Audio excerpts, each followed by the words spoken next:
Cher Alain Godon, monsieur le conseiller culturel, monsieur Anda a parlé de valorisation, de vente, de connaître, etc. Des termes qui ne sont pas inconnus de l'économiste que vous êtes, journaliste, hein, puisque vous le restez dans l'âme et que depuis effectivement quelques temps, comme économiste, intéressant aux questions de management et de gouvernance. Alors, quels peuvent être, selon vous, les écueils? Il y a des villes comme Ouagadougou qui sont reconnues aujourd'hui comme étant des villes culturelles, des villes qui bénéficient justement du transfert en termes économiques de l'activité culturelle. Est-ce que Ouagadougou est un modèle pour le continent? Est-ce que c'est une espèce d'exemple isolé comme ça? Est-ce que effectivement la culture peut être instituée comme étant un moteur du développement? Oui, disons qu'à la base, la réflexion qu'on peut faire est toujours celle de savoir finalement quelle est la place que nous envisageons, c'est-à-dire que nous les Africains, et en l'occurrence les Camerounais, mais beaucoup plus élargie, de façon beaucoup plus élargie les Africains, quelle est la place que nous envisageons de prendre dans l'économie mondiale, dans l'économie mondialisée, l'économie internationale qui n'a de cesse de se développer aujourd'hui avec des frontières sans cesse ouvertes et des droits de douane qui s'envolent. Donc, dans cette division internationale du travail, comme on l'appelle, c'est-à-dire que chaque pays a tendance à se spécialiser sur des types de produits donnés, sur des types de qualifications données, sur des types de valeurs ajoutées données. On sait par exemple que la Chine est en train de devenir l'atelier du monde.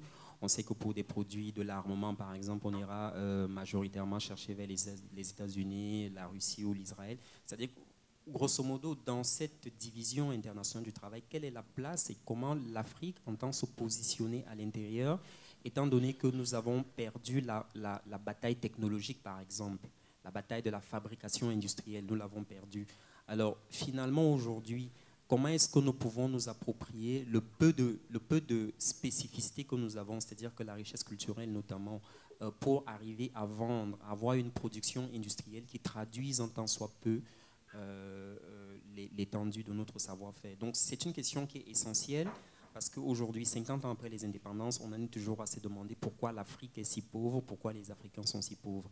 Et si les Africains sont si pauvres et l'Afrique est aussi pauvre, que nous avons une quantité de richesse par habitant qui va sans cesse en diminuant, c'est évidemment parce que à la base, il y a une insuffisance de production de la richesse. Et s'il y a une insuffisance de production de la richesse, c'est aussi parce que malheureusement, il y a une insuffisance du, comment on dit, j'allais dire, du diagnostic des choses sur lesquelles nous pouvons être compétitifs.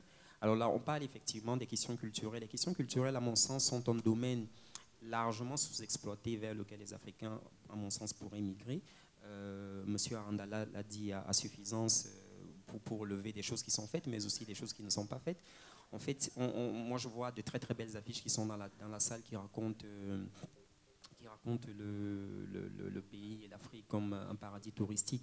Mais effectivement, dans ce type sur ce type de questions, il y a des gisements d'activités qui peuvent effectivement permettre aujourd'hui aux Africains de construire, de rentrer dans l'ordre marchand international. C'est-à-dire que non pas nécessairement, puisqu'il faut bien finir par accepter qu'il y a nous avons pris un retard technologique, un retard dans l'ordre marchand.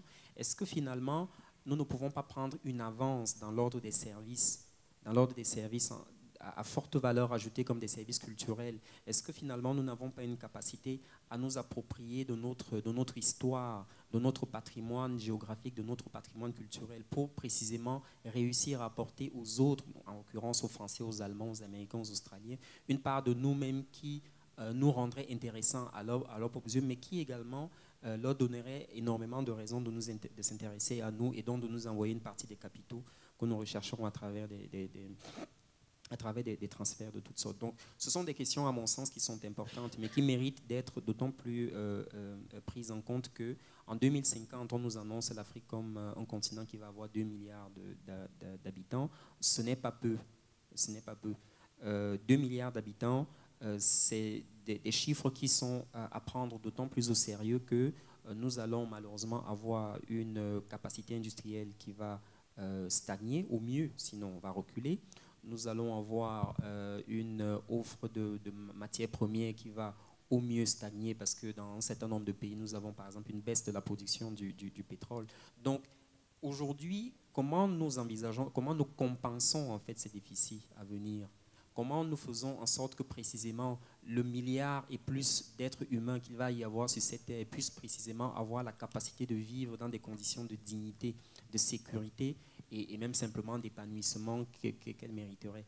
Donc, pour finir, Abdelaziz, tu as relevé le cas de Ouagadougou, effectivement, qui a réussi à se construire en fait un positionnement, tout au moins dans la valorisation de son patrimoine. C'est un chemin à explorer, évidemment. C'est un chemin à explorer. Nous avons énormément d'autres villes dans le monde qui sont connues précisément par l'offre culturelle qu'elles ont réussi à vendre sur le marché international. Paris vend ses musées, Lille vend son festival, Rio de Janeiro vend son festival, Pise vend sa tour, etc. Enfin, non, je veux dire, Rio vend son carnaval, etc.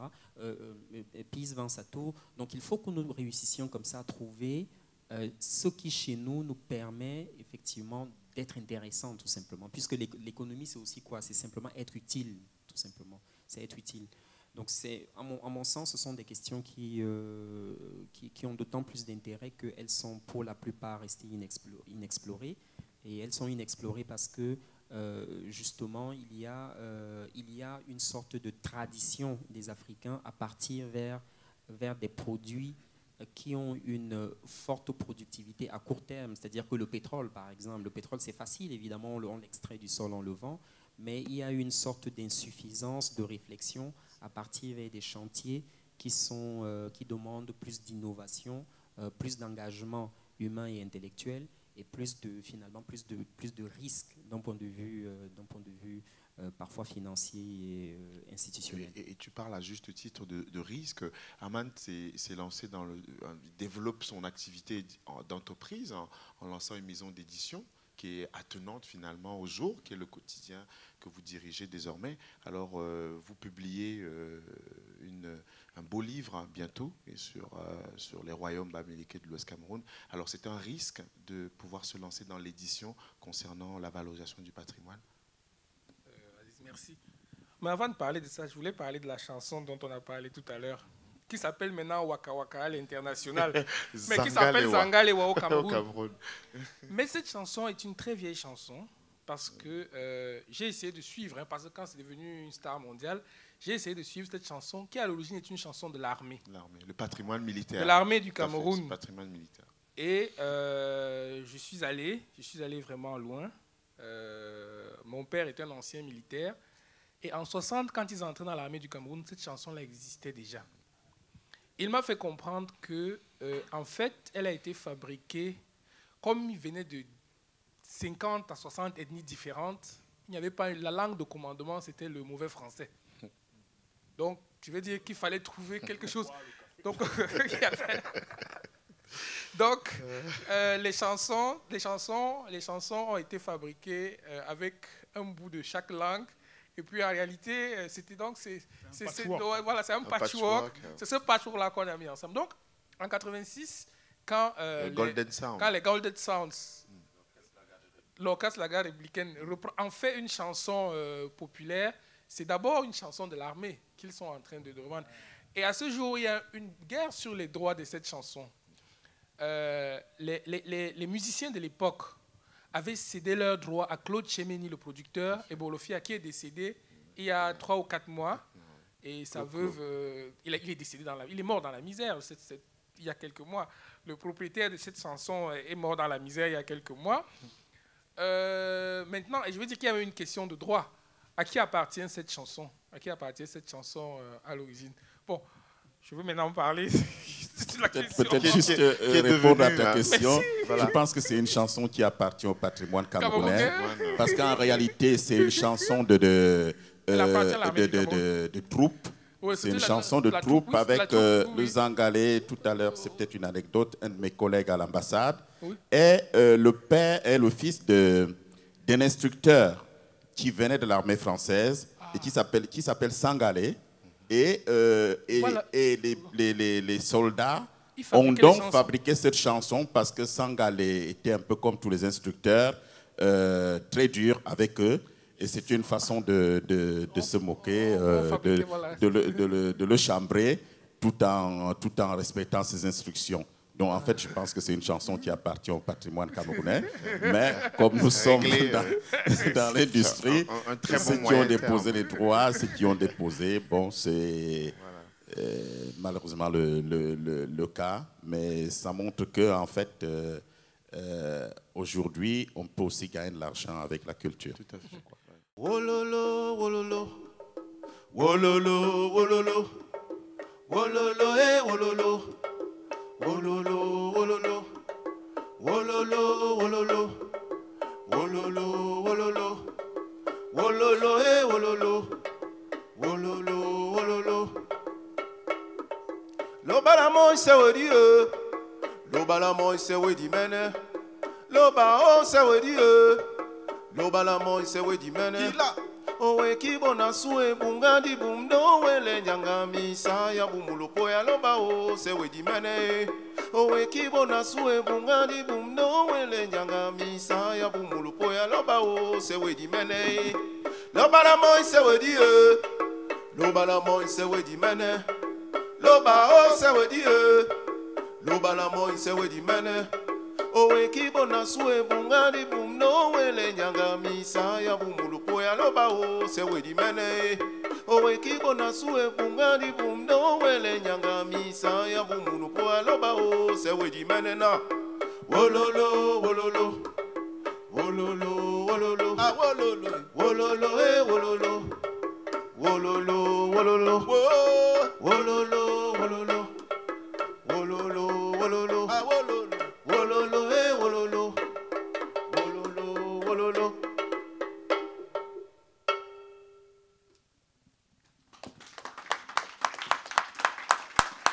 Merci. Sungama sungama sungama sungama asango sungama nalo sungama sungama sungama sungama asango sungama nalo Bolombo mbotiki manga manjiba Bolombo tiki manga manjiba Asango sungama nalo Sungama sungama Asango loba sungama nalo Sungama sungama Asango sungama nalo we ayomba ewe lambedi obana bongo we ayomba anyambe weke bana bongo we ayomba ewe lambedi obana bongo we ayomba anyambe weke bana bongo Jan male bedimo, apoetenge bedimo, alangwe batete nindalana. Tibe mwasi banemba, onji ba manga mangonga munja na nkwala na mamambe. Tibe mwasi banemba, onji ba manga mangonga munja na nkwala na mamambe. Tibe jibae, tibe mwasi banemba, na nkwala na mamambe. Tibe jibae. Tibe mwasi balemba na nkwala na bambambe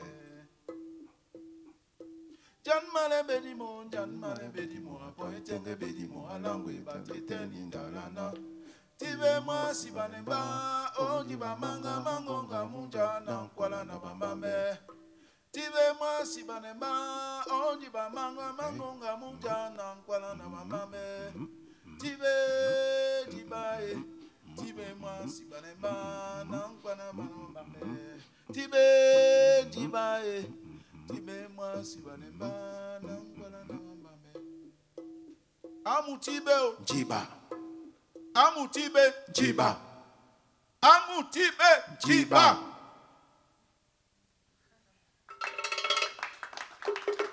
Merci. Nous allons utiliser cet instrument traditionnel qui est un peu rare dans la musique en Occident, qui s'appelle l'omkeng. L'Omkeng sert à transmettre les messages aux esprits ancestraux. Il est joué par les griots et symbole de l'union et de la solidarité. Chaque instrument africain, comme certains ne le savent pas, mais a un rôle pas seulement pour jouer à la musique, mais qui peut servir à beaucoup d'autres choses. L'Omkeng, on l'utilisait, ma maman l'utilisait aussi pour guérir des maladies. On pouvait vous mettre une potion dans l'Omkeng pour une maladie quelconque et qui pouvait vous guérir. Donc, à chacun de nos concerts, il nous suit partout, quoi. Merci. Merci les jumeaux de Bassao. Ben et Peter. Kenza va parler justement de l'Afrique avant que King Blaze et les autres artistes ne viennent clôturer vraiment cette soirée qui a été très très très riche, vraiment non seulement de réflexion, de révélation, mais justement de notes positives sur l'avenir. On n'est pas resté très très très pessimiste, pleurnichard sur ce qui s'est passé pendant les 50 dernières années. Philippe Gamou, on a plutôt vraiment l'impression que, enfin pas que tout va, quoi, mais bon, que ça peut aller. Non, bon, c'est simple. On a jeté un regard lucide sur la situation, n'est-ce pas, de la culture, et puis on essaie de voir les choses qu'il faut corriger, comment faire pour que demain soit mieux que hier, tout simplement. Tout à fait. Je vais vous parler de l'Afrique, parce que l'Afrique, il n'y a pas que la guerre. Il n'y a pas que la misère, mais il y a aussi la douceur et sa beauté naturelle. Et son tam-tam qui explique beaucoup de choses en un mot. Viens découvrir Africa, viens, viens, viens découvrir Africa. Dans sa beauté sauvage, viens, viens, viens découvrir Africa. Africa tam-tam des honneurs, souvent alerte à l'amour. Africa tam-tam du bonheur, rythme omni de couleurs. Africa tam-tam des honneurs, une philosophie dans l'ambiance. Africa ya Africa ya Africa ya Africa ya oh. Viens, viens, là où la vie commence. Viens, viens, là où les terres s'embrassent. Viens, viens. Viens découvrir Africa, viens, viens, dans sa beauté sauvage.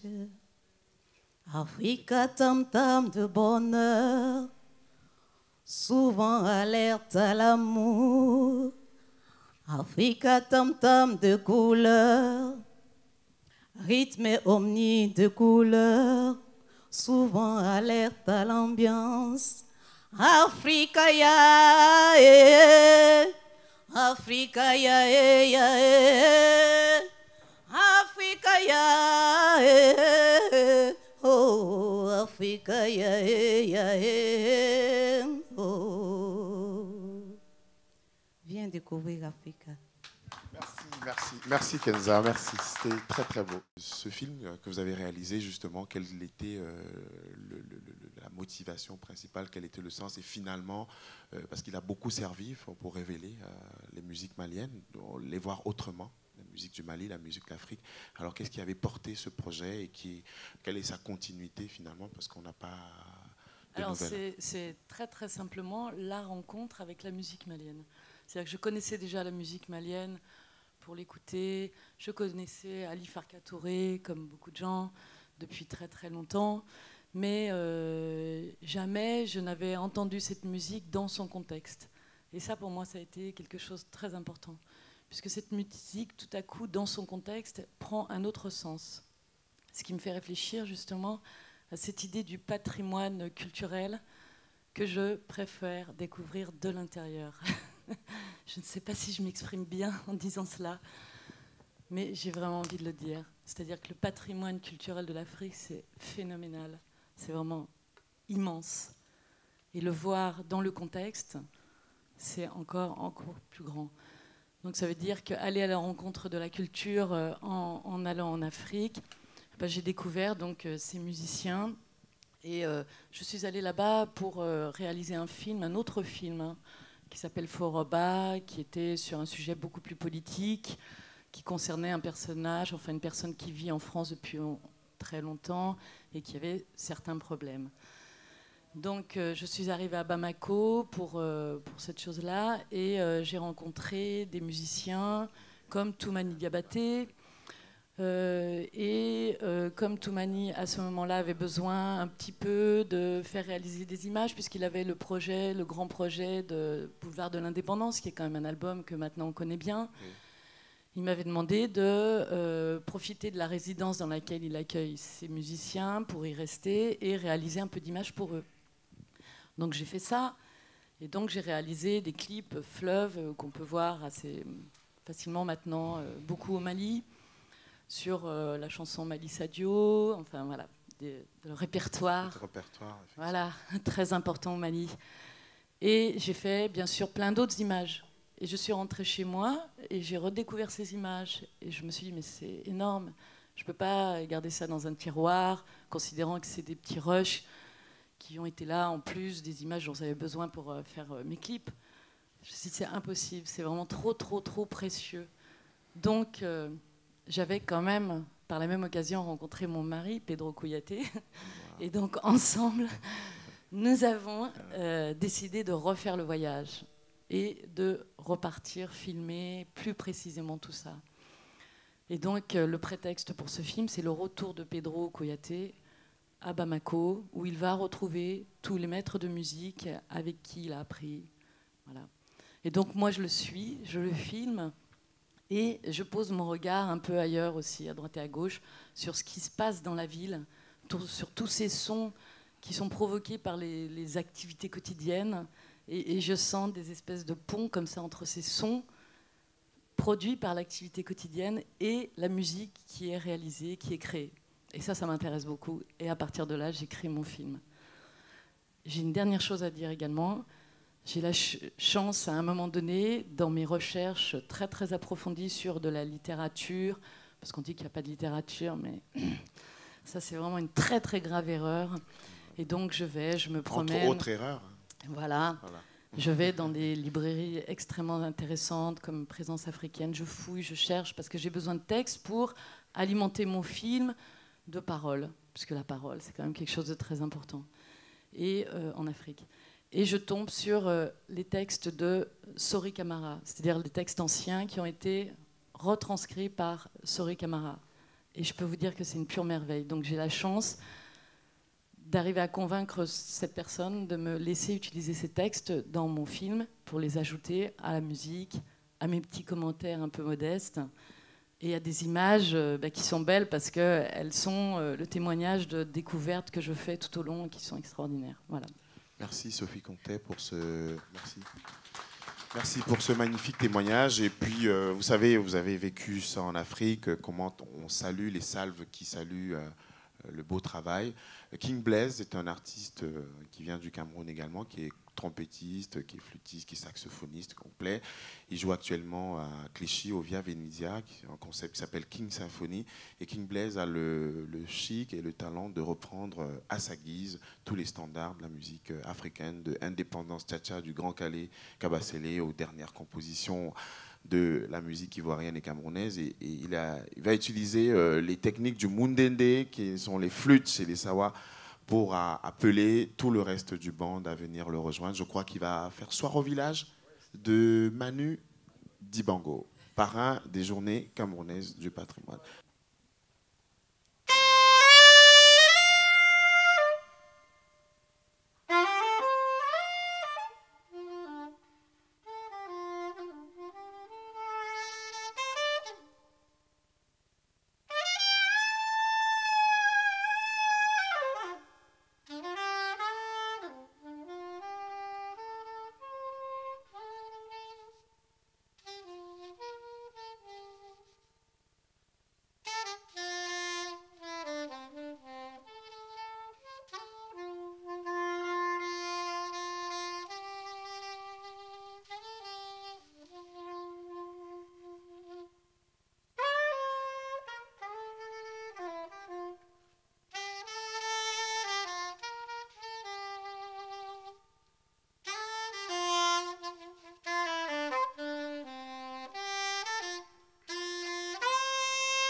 chassent leurs enfants